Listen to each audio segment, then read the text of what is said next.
Hola, ¿qué tal amigos? Bienvenidos a este podcast del doctor Juan Alberto. Hoy nos encontramos desde la sede de 32 Volcanes. Se encuentra con nosotros la doctora Carmen. Doctora Carmen, ¿cómo se encuentra?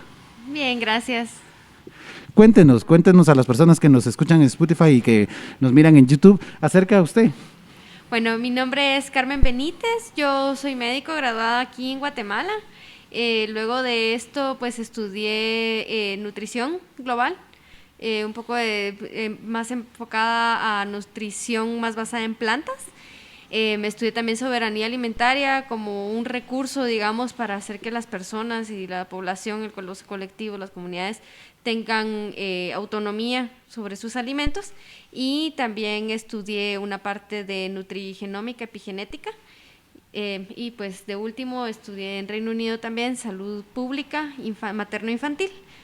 Eso es lo que hago y pues he fundado la organización de 32 Volcanes, que es como una plataforma que trabaja también con otra organización que fundé también con otros amigos, Integrity Earth, y una nueva economía que se llama SEEDS. Para que ustedes sepan y para que el tema que estamos hablando hoy va a ser la nutrición en plena pandemia y pues los retos globales que tiene no tanto solo la economía, sino que también las instituciones no gubernamentales en Guatemala y también pues el sistema de salud guatemalteco. Para eso, pues tenemos a la doctora Benítez, que es experta en esto. Y cuéntenos, ¿qué es lo que está trabajando y cómo usan la plataforma de 32 Volcanes? Bueno, pues 32 Volcanes es una asociación no lucrativa que trabaja en Guatemala. Lo que hacemos es buscar la soberanía, autonomía y justicia social y ambiental. ¿Cómo lo hacemos? Lo hacemos por medio del fortalecimiento de las habilidades que ya existen en las comunidades para la resiliencia y la adaptación ante el cambio climático, pero también ante todos los problemas estructurales que hemos llevado desde hace muchísimos años en Guatemala, ¿verdad? Desde incluso tiempos antes de la colonia, incluso, ¿verdad? Entonces, lo hacemos por medio de un enfoque de desarrollo regenerativo. El desarrollo regenerativo básicamente trabaja una forma diferente al desarrollo sostenible, va un poquito más allá, digamos. Entonces, saca al humano, digamos, de su centro, ¿verdad? Pensándose como en sí mismo, en todo el centro de desarrollo y que él tiene que dirigir y administrar los recursos escasos que existan a su alrededor y en su entorno, y pasa al humano a un ecosistema, justo como trabaja un ecosistema, ¿verdad? Como el suelo, por ejemplo, que tiene microorganismos que lo hacen estar vivo para poder darle vida a las plantas, pues eso mismo es el desarrollo regenerativo, trabaja en comunicación y en redes, digamos, colaborativas o por cooperativa con varias organizaciones con diferentes ejes. Entre los ejes que nosotros trabajamos de desarrollo regenerativo es la promoción, ¿verdad?, de la importancia de tener conciencia de la vida, de nuestro ecosistema y sentirnos parte de ese ecosistema. Y entre estos ejes entonces encontramos salud, soberanía alimentaria, soberanía energética, economía, educación, incluso existe política. Lo que nosotros trabajamos básicamente es soberanía alimentaria, salud, educación, bioregeneración, economía.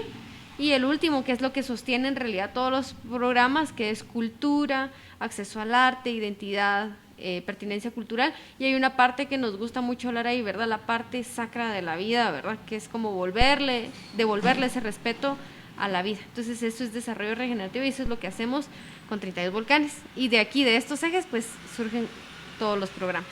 Muy interesante y me llama mucho la atención lo del ecosistema y la pertinencia cultural. Nosotros sabemos que en diferentes países y en diferentes regiones, según el clima, según la idiosincrasia que tenga, cómo miran las personas, así es como ellos se envuelven con su entorno y con su biosfera. Tenemos un problema en Guatemala que lamentablemente muchas de las personas que están en las comunidades han como perdido el balance que tenían anteriormente en su vida, que era como respetando a la naturaleza para regenerar y ellos utilizar como el mismo ecosistema y que ellos vivían. Ahora se ha perdido eso y ha entrado una mentalidad donde ellos quieren como que sacarlo el mayor provecho en algunas comunidades de madera, del suelo, para poder tener una rentabilidad y y después no importando en algunos ecosistemas. Obviamente hay en algunos lugares, o sea, Izabal, esto, donde ellos están en contra de esto y hay algunas minerías que están destruyendo el ecosistema y ellos no quieren porque quieren su sistema. ¿Cómo manejan eso en algunas comunidades ustedes de Quetzaltenango para que ellos puedan volver a respetar su ecosistema o poder que sea autosostenible y reproducible este proceso?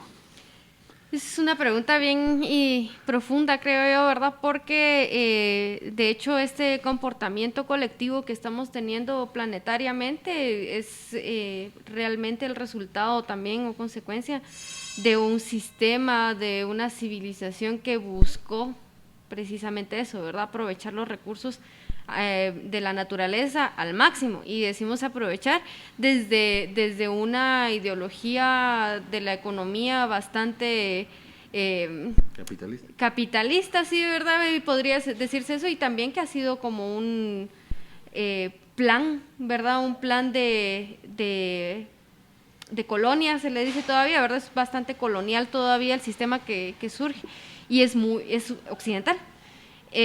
No que toda la ideología occidental sea mala, pero sí tenemos que aceptar, digamos, que la parte de la ideología económica que dice que nosotros como humanos somos capaces de administrar los recursos escasos que el planeta nos pueda brindar para dárselo a toda la humanidad y para llenar, digamos, esas necesidades de la humanidad. Pero primero es esa premisa, ¿verdad? ¿Por qué recursos escasos? La naturaleza no tiene recursos escasos. El agua no se acabaría si nosotros no estuviéramos acabando con los suelos, si no estuviéramos deforestando, si no estuviéramos acabando con los ecosistemas y la biodiversidad, si no sobrepasáramos la capacidad de la Tierra de regenerarse. Entonces, desde ahí esa premisa está mal, ¿verdad? Y uno de los grandes problemas que hemos visto es que precisamente es la transculturación, digamos, ¿verdad? Que es cuando una cultura ajena a la nuestra está constantemente, si no invadiendo, más bien afectando o influenciando constantemente una cultura nueva. No precisamente tiene que ser una forma mala, pero la transculturación lo que dice es que no se transmiten los mensajes mejores, ¿verdad? Sino que lo que se transmite es de una forma incluso violenta, ¿verdad? Incluso psicológicamente violenta, porque vamos a tener que decir algo, o sea, la parte de la corporación, por ejemplo, que la parte empresarial, que no es consciente, digamos, no digo que todas las empresas sean así, pero sí muchas corporaciones lo que hacen es constantemente invadir, ¿verdad? Y constantemente la idea de éxito, la idea de más dinero, de mejorar financiamiento, de mejorar las finanzas, etcétera. ¿Y esto cómo sucede? Por prácticas extractivistas, dinámicas sociales que no funcionan para que el planeta se siga regenerando, y eso a su vez causa escasez, ¿verdad? Pero eso es lo que le interesa a esa economía, crear escasez para que suban los precios, ¿verdad? Para que unos cuantos puedan mejorar sus condiciones, pero mientras tanto hay escasez para más personas cada vez, ¿verdad? Entonces, ¿cómo se trabaja esto en las comunidades? Precisamente con la pertinencia cultural. Entonces, este eje de identidad y memoria colectiva, por ejemplo, la trabajamos por medio de acceso al arte también, porque el arte lo vemos nosotros como un conducto, ¿verdad? Un conducto de comunicación para que las personas y nosotros mismos internalicemos de nuevo el sentimiento y la conexión que tenemos realmente todavía con la tierra y que la necesitamos. No es que necesitemos de la naturaleza, en realidad nosotros somos parte de esa naturaleza, sin ella no podemos vivir, no existimos. Entonces, cuando trabajamos en una comunidad, cómo todo ese pensamiento se transfiere, digamos, de una forma comunitaria, son prácticas por medio, que incluso nos gusta decir que llevan un poquito a la sacralidad de la vida y a la espiritualidad de las personas y de la comunidad, ¿verdad? Llegar a pensar también, por ejemplo, la importancia de una pequeña semilla, que es lo que nos va a dar de comer no solo a nosotros, sino a nuestros hijos. Pero si usamos semillas transgénicas, que rapidito queremos que se muera la mala hierba, ¿verdad? Ponemos un químico, ponemos la semilla transgénica, y sí da, porque pues igual va a aguantar los fertilizantes, los agroquímicos, y ya está, comemos todos tranquilos. Pero eso es una generación. Lo hacemos 5 o 6 veces, esa tierra ya no va a dar. Entonces nosotros lo que trabajamos es incluso, por ejemplo, cuentos de las semillas, por ejemplo, la importancia de los alimentos que contaban los abuelitos antes de que viniera la Revolución Verde, por ejemplo, ¿verdad? Que es este cambio masivo en la industrialización y mercantilización de los alimentos, que no debería ser así, ¿verdad? Entonces lo trabajamos por medio de arte siempre. Por ejemplo, tenemos el Centro de Apoyo Familiar, en donde tenemos 32 niñitos que están en alto riesgo porque los padres son migrantes, algunos trabajan en las minas o algunos otros trabajan en el basurero. Entonces lo que hacemos con los niños es trabajar con pedagogía Waldorf para acercar un poquito, con técnicas de este tipo, para acercarlos otra vez a la tierra, que sepan cómo sembrar, que sepan la importancia de la identidad, ¿verdad? Es como una reafirmación cultural e identitaria, porque hay que decir que con todo este desplazamiento identitario que hemos tenido y transculturación, lo más afectado y desintegrado, digamos, que se ha visto es la identidad, ¿verdad? Pero la identidad se puede fortalecer y es dinámica, no es estática, cambia según su contexto, ¿verdad? Entonces, mientras más influencia sobre la naturaleza, sobre la salud y la conexión que tiene la salud de la tierra con la salud social, mientras más lo conectamos y los niños más lo entiendan, mejor va a ser, ¿verdad? Y para eso sirve el arte, ¿verdad? Porque el arte le da ese estímulo al niño para lograr, digamos, no solo experimentar esas sensaciones, sino hacerlas suyas e internalizarlas y colectivizarlas después, ¿verdad? Sí, y te hago esta pregunta porque me llama mucho la atención cómo han venido en algunos otros países, Estados Unidos, Europa, donde empezaron de una manera artesanal, llegaron a la industrialización, que en algunas partes de Guatemala pues no, todavía hemos estado en lo artesanal y no han pasado a industria, pero después de la industria vino esta revolución ecológica donde las personas quieren algo más orgánico, algo más hecho, y pues cambiaron las grandes industrias, todo esto, por dar eso orgánico, que anteriormente era como un poco que no producía tanto económicamente. Una tomate orgánico era más barato que un tomate transgénero gigante, pero conforme fue esta evolución ecológica, le dieron más importancia a eso y un tomate orgánico ahora vale más que un tomate es. Y Guatemala, pues obviamente vamos atrás y estamos entre un cambio entre que artesanal y en algunas partes de la costa se han industrializado el azúcar, el café, algunos otros productos. Pero ahora con este nuevo cambio de los países que van adelante, pues en teoría tendríamos una ventaja porque nuestros agricultores ya están utilizando algo artesanal. ¿Cómo poderles dar esa herramienta para llevar esa verdura, eso que sacan de la tierra, que es más artesanal que en otros países, Estados Unidos, Europa, lo pagan muy bien por ser orgánico? ¿Cómo hacer ese brinco?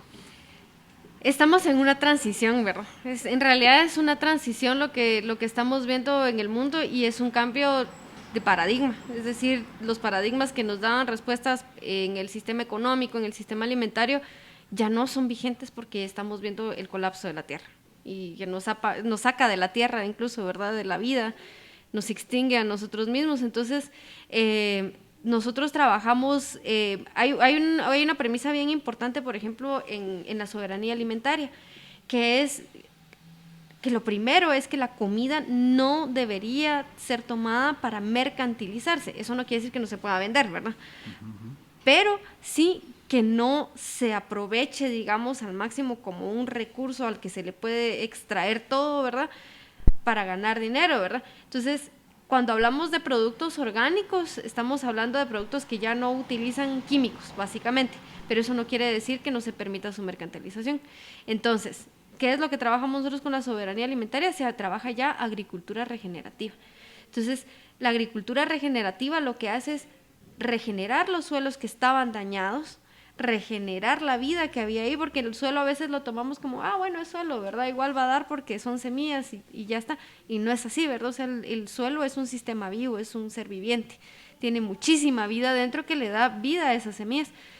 Cuando las personas en las comunidades logran, digamos que ya son cosas que venían de antes, ¿verdad? No son cosas que nosotros vengamos y vengamos a enseñar, ¿verdad? Sino que ellos ya, la mayoría de personas realmente lo sabemos. Los abuelitos lo decían, ¿verdad?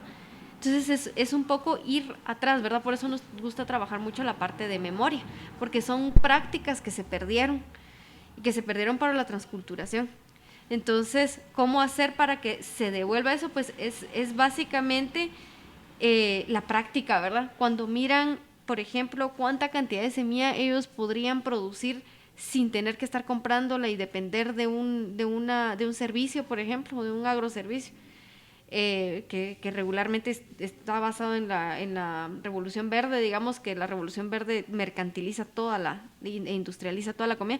Entonces estos agroservicios le venden una semilla y el próximo año tienen que venderla otra vez porque como es transgénico no va a dar muchas generaciones de semillas, digamos, no va a dar mucha semilla, pero cuando sembramos una semilla que es nativa o que sea criollizada, o sea que son semillas que vienen de otro lado pero que ya son parte de nuestra cultura, como el haba, por ejemplo, todos pensaríamos, pero el haba se come aquí en Guatemala, sí, pero esa se trajo de España, ¿verdad? Entonces la sembramos acá y ahora ya es parte de nuestra cultura y hay que seguirla sembrando, ¿verdad? Entonces creo que lo que hemos visto, como hemos visto resultados últimamente, no solo en las cuestiones de agricultura, sino también en los modelos, digamos, que hemos seguido de alimentación, que nos han llevado por años, ¿verdad? El plato de carbohidratos, proteínas, frutas y vegetales, y eso es todo, ¿verdad? Y aparece una personita ahí en bicicleta con todo su equipo deportivo, y dice uno, ¿realmente es así nuestra vida o no? ¿Realmente estamos nosotros todo el tiempo con cuántos carbohidratos, cuántas proteínas nos estamos comiendo? No, es necesario. Es bueno saberlo para los profesionales, pero la gente necesita y los colectivos necesitan saber qué están comiendo y son cosas que deberíamos saber todos desde pequeños, ¿verdad? Y cuando presentamos un plato que es totalmente ajeno a nuestra cultura, no se internaliza, ¿verdad? Entonces, ¿qué tenemos que trabajar? Lo que ha sido de acá, pero no solo eso, ¿verdad? También sembrar esa idea de que hay cosas nuevas que hay que probar también, ¿verdad? Y no cosas nuevas quiere decir McDonald's, ¿verdad? Sino cosas que sean regeneradoras. Porque si aprendimos a comer McDonald's y Tortrix, podemos aprender a comer diferentes alimentos que dejamos olvidados, como el amaranto que existía en Guatemala antes y que hasta ahora está saliendo de nuevo, ¿verdad? Entonces es como tener que regresar a esas dinámicas. Es tal vez el proceso un poquito más difícil porque es un proceso, tenemos todo el tiempo el bombardeo de las industrias, de los anuncios, de los Tortrix, de las sabritas y de toda la comida industrializada y procesada. Claro, entonces va a ser difícil, no podemos criminalizar a alguien por no hacerlo inmediatamente, pero sí es un proceso urgente, porque a menos adaptación, digamos, a una nueva comida, a una nueva alimentación, a una nueva forma de criar la vida, vamos a ver más devastación de ecosistemas, porque vamos a seguir con las mismas prácticas, y a más devastaciones de ecosistemas, más pandemias, ¿verdad? Si los virus, si los animales pierden su hábitat, obviamente vienen a nosotros los virus, ¿verdad? Entonces aumenta el calentamiento global, aumenta la cantidad de mosquitos, por ejemplo, que antes no habían en lugares como Europa, ¿verdad? No habían enfermedades tropicales o semitropicales, digamos, subtropicales, y ahora sí se están dando. ¿Por qué? Por el calentamiento global, ¿verdad? ¿Y el calentamiento global de dónde viene? De esa devastación voraz de los ecosistemas. Entonces, ¿qué tenemos que hacer? Volver a algunas dinámicas, pero siempre con el foco prendido en que hay innovación en medio de que estamos aprendiendo nuevos sistemas, estamos aprendiendo nuevos esquemas, nuevos paradigmas, ¿verdad?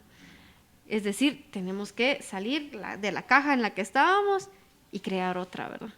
Sí, lo increíble es algo que pues que teníamos con anterioridad, ¿verdad? Porque recuerdo que pues en algún momento, en algunas historias yo estuve en Totonicapán, en Checachelac, en algunas, y contaban de que ellos dejaban sanar la tierra, cosechaban, y era una cultura que ya se practicaba en Guatemala, y se ha ido modificando, han estado viendo productos para su comercialización y agarran terrenos completos para pues un solo producto. Y por lo que yo entiendo es de que lo que tú dices es de que poder diversificar los productos que ellos van a generar en su propia tierra para poder tener una mejor alimentación ellos mismos, ¿verdad? Ya si tuvieran extra, poderlo comercializar con la misma comunidad para poder tener pues algunos otros productos y no dejar transculturalizarse de esa comida rápida, comida chatarra, que es que solo hace mal. Y esto me recuerda, una vez yo fui a una visita a un lugar bien bonito en una moto, porque no llegaba carro, no llegaba nada, sin mucho la moto, y casi me voy en el barranco, pero tenía una cascada, era un lugar muy hermoso, y cuando nos vieron llegar y todo, para hacer la visita domiciliaria a una mujer embarazada, recuerdo yo, lo primero que fueron, o sea, estaba lejos, es conseguir una supercola para darnos, ¿va? No fue algo diferente. En algunas otras, en la misma comunidad, pues nos daban atol de masa, que era lo que era de lo local, Pero me llamó mucho la atención eso y traigo a colación esto porque esto es lo que la transculturalización, ¿verdad? Sí. Entonces ellos quieren como que estar En la línea, ¿verdad? Tiene mucho que ver con la construcción social, creo yo también, ¿verdad? Porque hay que ser francos, ¿verdad? Al final hubo un momento en el que Guatemala tal vez en área, y no solo en Guatemala, ¿verdad? Realmente es Latinoamérica que se ha estado industrializando, son países de rápida industrialización y rápida urbanización también, ¿verdad? Aunque sea sin planificación, ¿verdad? Pero, y de una forma muy desordenada, pero si algo pasó también en este momento de urbanización excesiva, industrialización excesiva, fue precisamente esa transculturación masiva, ¿verdad? Que entonces también lleva un concepto de colonia, ¿verdad? Porque es como, lo que yo estoy comiendo es lo que está bueno, ¿verdad? Entonces lo que está bueno es lo que está empacado, lo que no está sucio, lo que lleva tiempo, lo que tarda más en la refrigeradora. Y eso hay que decirlo, ¿verdad? En los 80, 70, 80, eso fue así, ese cambio, digamos, abrupto fue así. Y entonces, claro, todos estos países dijeron, claro, si las fresas están empacadas, no están contaminadas, ¿verdad? En cambio, si salen de la tierra van a traer amebas, ¿verdad? No se pensó como, bueno, yo las puedo limpiar en la casa, ¿verdad? ¿Por qué viene todo emplasticado ahora, por ejemplo? Y voy al centro comercial y me siento más segura porque compro algo emplasticado, ¿verdad? por el COVID. Cuando puedo ir al mercado y comprarle a alguien algo fresco y lavarlo yo en mi casa, ¿verdad? ¿Por qué perdimos eso, verdad? Entonces, realmente ahí hay un elemento bien importante, digamos, de construcción social y de deconstrucción social, ¿verdad? Que nos toca desaprender de eso. Entonces, la construcción social en estos términos, por ejemplo, en el Valle Palajunoj, yo me acuerdo que poco a poco, desde que era niña, yo visitaba allí con mis papás porque ahí tenían los programas y sí se comía frijol. Y de pronto se empezó a alejar del frijol la población, ¿verdad? No, ahora carne, ¿verdad? Carne, pero hay que decirlo también, la carne que se consume no es la mejor, ¿verdad? Es carne procesada, ¿verdad? Que venga una carnicería, sí, pero ¿en dónde compraron esa carne, verdad? ¿Cómo la produjeron? ¿Qué pasó ese animal, verdad? Toda esa cuestión energética del animal, toda la cuestión que comió, los antibióticos, etcétera. Pero con tal de comer carne me voy a comer algo empacado porque está mejor, ¿verdad? Entonces también tiene ahí como un mensaje de incluso clase social, ¿verdad? Si yo como lo que están comiendo allá en la ciudad, que es McDonald's, o incluso en Almolonga lo miramos mucho, ¿verdad? Con muchísimo, que es una comunidad que incluso le dicen, ¿cómo le dicen? La hortaliza de La América. la hortaliza de América, ¿verdad? Produce un montón de alimentos y hay mucha plata en realidad. Sí. Pero el dinero, o sea, la comida se vende, se va y digamos que que tienen mucho agroquímico, etcétera. Pero venden todo ese alimento fresco y qué es lo que suele suceder es que vemos los índices de diabéticos y obesidad en Almolonga exagerados, ¿verdad? ¿Por qué? Porque la mayor parte de la población está comiendo comida procesada. ¿Pero por qué, verdad? ¿Por qué un estado socioeconómico se va a definir en lo que yo estoy comiendo? Porque así aprendimos, ¿verdad? Eso es la construcción social. Los roles, ¿verdad? En qué yo quiero estar en un estatus socioeconómico que no me discrimine, que no me criminalice. Entonces, claro, todos lo hicimos, ¿verdad? Hace unos 10 años yo no hubiera comido así, ¿verdad? Hace unos 10 años mi comida hubiera sido, qué sé yo, ¿verdad? Las cajitas de Quaker que decían cereales sanos y no sé qué. Claro, ahora 10 años después me doy cuenta que no era eso la respuesta, ¿verdad?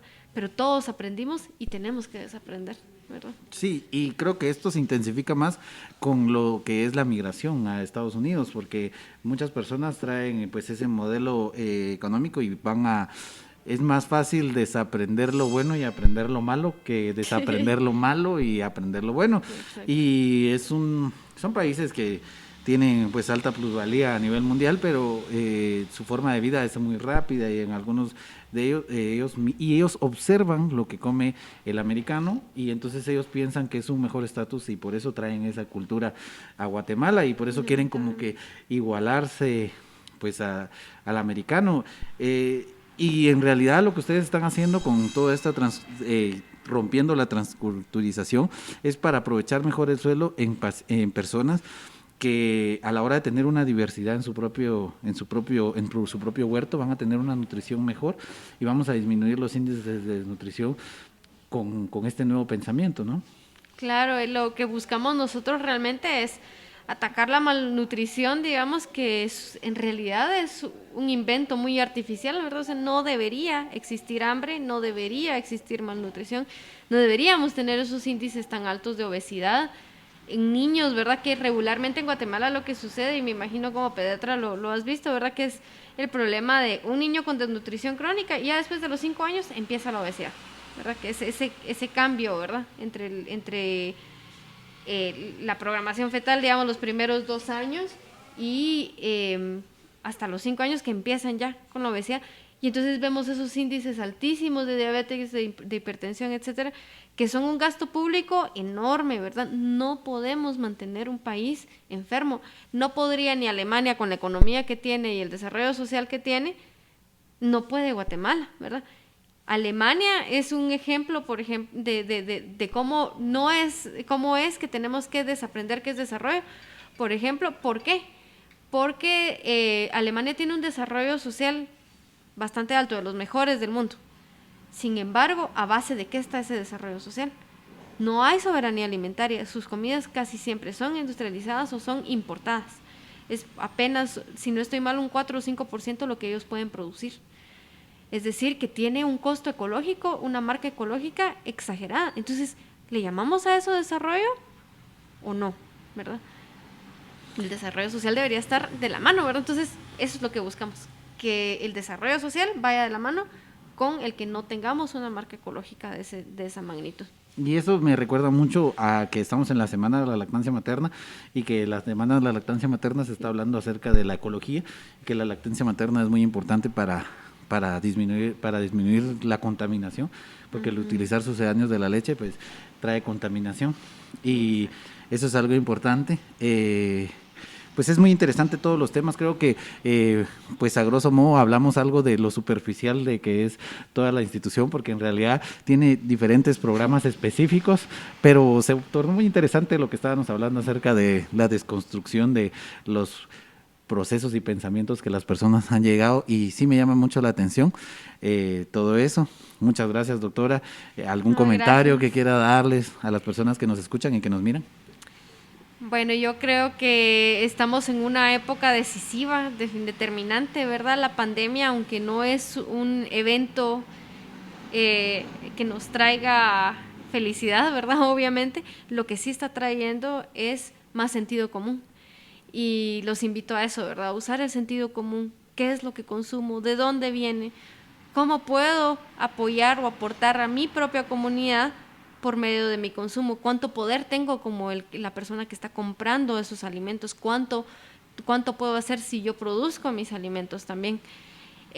Y tener un poquito más de conciencia, digamos, de la situación, ¿verdad? Porque ahorita mucho de lo que se ve, de lo que se habla con la pandemia es ¿cuánto vamos a gastar en equipo de protección? ¿Cuántos médicos están protegidos? Y está bien, hay que pensarlo, pero ¿qué vamos a hacer después de la pandemia? Tenemos que evitar más pandemias. ¿Y cómo lo podemos hacer?